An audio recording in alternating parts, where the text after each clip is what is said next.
Hey folks, thanks for tuning in. Several months ago I did this Ask Me Anything on Reddit, and I had said at that point that when we had to end it, that I'll be podcasting some of the questions. Of course, I forgot totally about that, forgot that I said that, and then I was reminded of that, so I'm going to do a couple of questions here, and every so often I'll come back and ask some more questions. And then maybe in the fall, next fall, we can have another one of those Ask Me Anything deals. It was a lot of fun. So here's a question. I share your. Oh, this is Duckmeister 1623. Hello, Duckmeister. I share your love for C.S. Lewis, and I'm curious as to whether you find your commitment to open theism derives in part from his influence, and if so, where you see that in his work.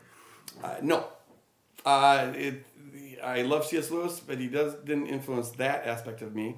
I don't think. The thing is this: Lewis was a committed Platonist. He acknowledged that, and you go back and read Plato and Platonists throughout history, they have held to this idea that what is perfect has to be unchanging and timeless. And so he thought that there's an eternal perspective in which time has no reality. And so there's no open future there. Now, he was really inconsistent about this because he also was a big believer in free will, and some of his works, both in his fiction and nonfiction, he'll talk about God taking risks, and he emphasizes free will a lot, and he had no patience with Calvinists whatsoever. He thought this idea that everything's predestined is just blah. And so, that strong emphasis on free will, that may have influenced me some in my thinking, but there certainly is no sense of possibilities being real, and therefore known by God as such. The future is eternally settled.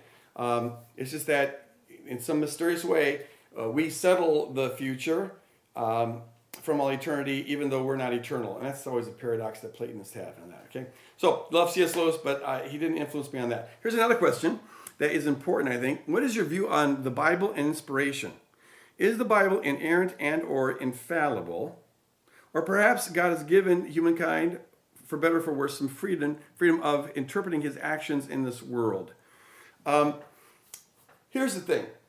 Yes, I do hold to the infallibility of the Bible, and I am concerned that a lot of contemporary Christians are letting that go.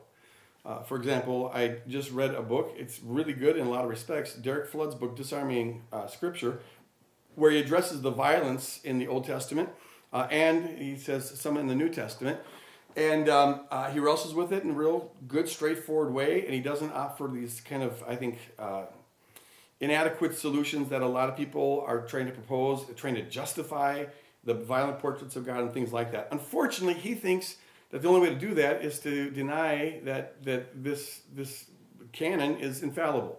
And we have to just reject some parts of the Bible that are violent. The minute you go down that route, everything's up for grabs. We've lost our grounding authority. And even more important than that, as I see it, Jesus endorsed the Old Testament, all of it.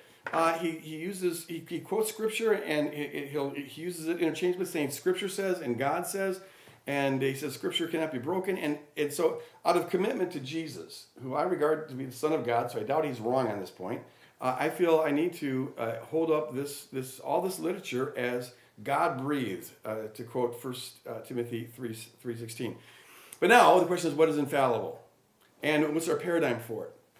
And I take that to mean this. Jesus says, all Scripture is about me, in John 5 and Luke 24. All Scripture is about me, more specifically about his suffering. And so I think we should trust it infallibly and hold it as being divinely inspired for the purpose of bearing witness to Jesus and for the purpose of bringing us into relationship with him. He is the life of Scripture, he says in John 5. It has no life apart from him. And so the purpose of Scripture is to bring us life by bringing us to him. It's infallible for that purpose. And it is infallible. It carries that authority on its own. The writing infallibly does that. Therefore, it doesn't derive its authority from how it correlates perfectly with history or how it agrees with science or whatever. The kind of things that people try to make it inerrant for or infallible for, I just think it's outside the purpose that Jesus specifies for this. It infallibly brings us to Jesus if we trust it to do that. I'll say one more thing about this, and that's this. I've come to believe that everything about our thinking about God and ourselves and the world and everything has to be centered on the cross. And in the book that I'm doing now, I have 4 chapters on this. It's just like the centrality of the cross on everything. And so I look to the revelation, the definitive revelation of God on the cross, and ask, how did he breathe that? I mean, that's a God-breathed revelation. And that should be our paradigm for how we understand biblical inspiration. That's my argument anyways.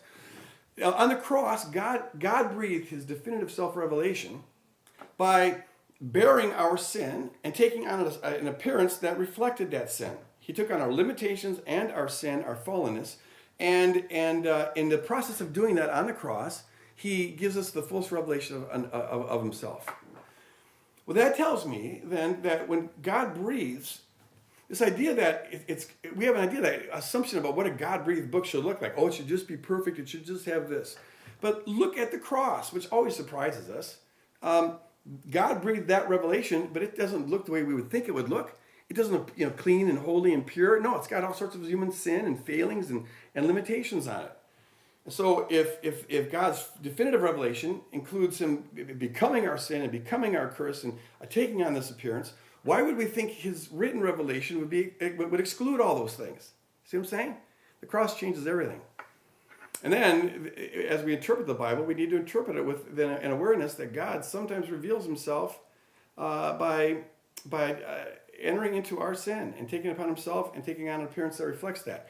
And that gives us a very different perspective then as we come upon portraits of God in the Old Testament that don't look at all like Jesus. They look a whole lot like the ancient Eastern gods of the time. They don't look anything like Jesus. Well, maybe God's revealing himself in a cross kind of way in those portraits.